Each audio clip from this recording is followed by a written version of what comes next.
Women came in who you could say were innocent victims of their partner's violence. They, by accident, got involved with a partner who turned out to be very violent. Now, once they got into the refuge, and they grieved and they suffered over the loss of the relationship, they were ready to move on with the kind of help that they needed. Yes, they might go back once or twice, but ultimately they were sufficiently integrated within themselves to be able to move on and make a new life, and hopefully not to make those choices again. That was the easy part of it. But the major part of my work was with women who came into the refuge, who were violent themselves, who'd had childhoods like mine, dysfunctional and abusive, and they had continued on to make abusive and dysfunctional relationships, and obviously to drag their children through these relationships. Now, when I first started, I had social workers and other people in the agency saying, "Why do you bother with her? I'm burnt out. I tried this, I tried that, I tried the other." And I felt a huge hatred towards these women. You could well understand it, but my argument was these are precisely the women that we have to care for, that we have to understand, and that we have to help them find a way back into a normal life. Learning how to make non-violent, happy, harmonious relationships, and how to not be violent towards their children. These are the women that I call violence-prone women and need help. They need therapy. They need counselling.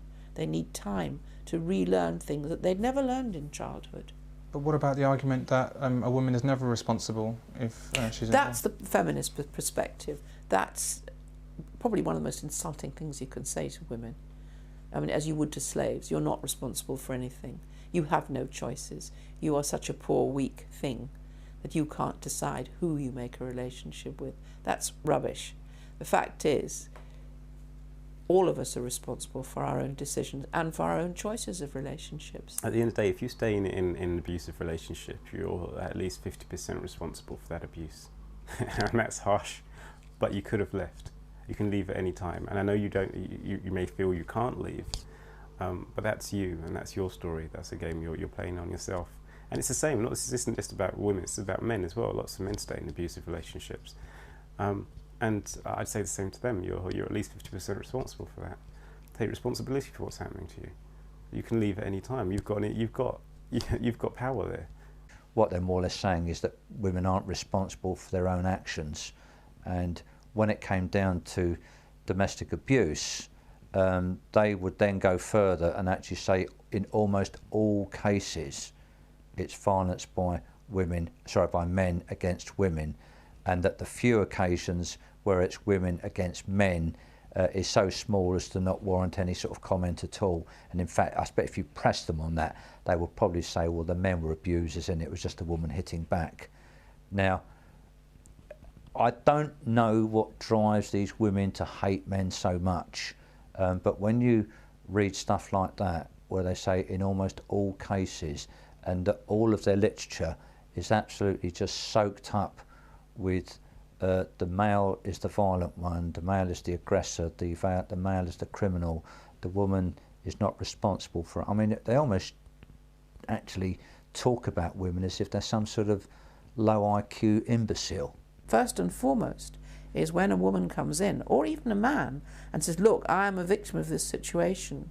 You have to say, you probably are a victim, but on the other hand, you made these choices, so let's look at why this ever happened and how we can change it round.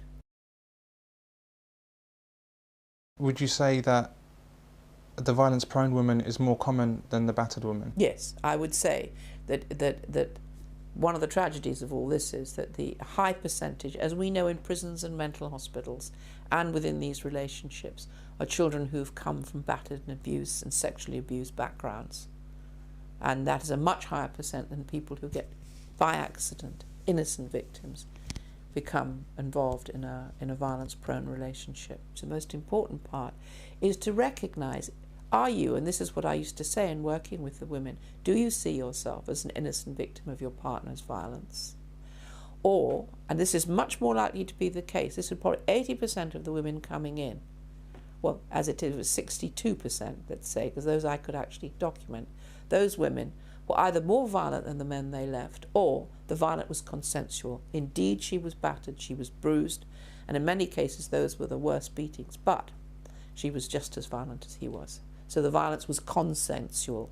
It wasn't just on one side. Both sides were violent, and both sides had an input into that violent relationship that played backwards and forwards. For political reasons, domestic violence is presented as a problem that can affect any woman in any social class.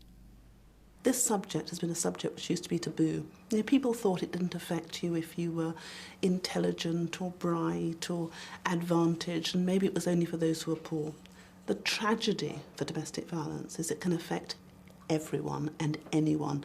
It is no respecter of race, ethnicity, religion. But the Home Office knows that this simply isn't true.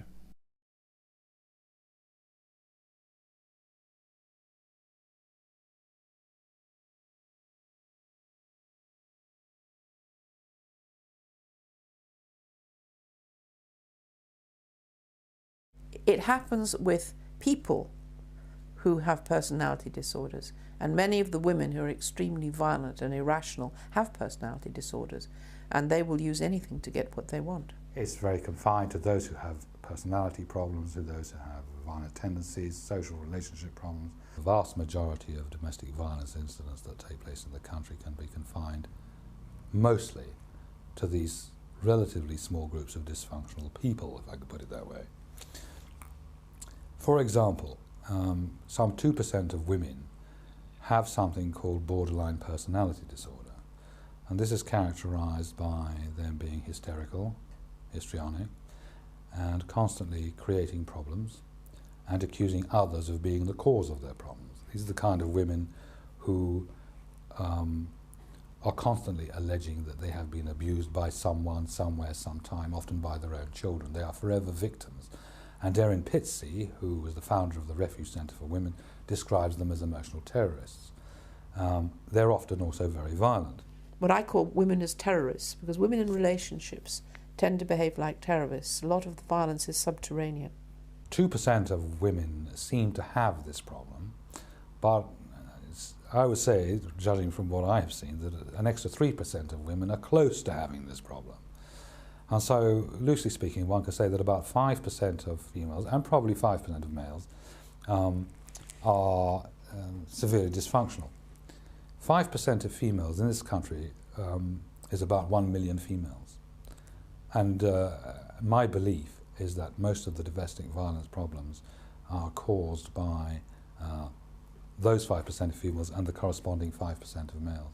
But the feminists do not want us to see things in this light. They want to see the problems as caused by the overall general controlling desires of the male population as a whole. And they would like to mask the fact that the majority of the incidents reported to the police are by those who are have mental problems, to put it bluntly. The tragedy for domestic violence is it can affect everyone and anyone. In order to give the problem a higher profile, they'll extend the definition. They'll also try and give the problem a higher profile by saying, you know, this can happen to anyone and anyone can do it. Last year, in an article by a leading feminist lawyer in the New York Times, admitted that the feminists had put about the notion that domestic violence was prevalent throughout all levels of society, because if they had not done so, the middle classes would not have taken notice of the issue. So basically, she was admitting that the whole idea of saying that it was spread throughout the whole of society was simply a ploy.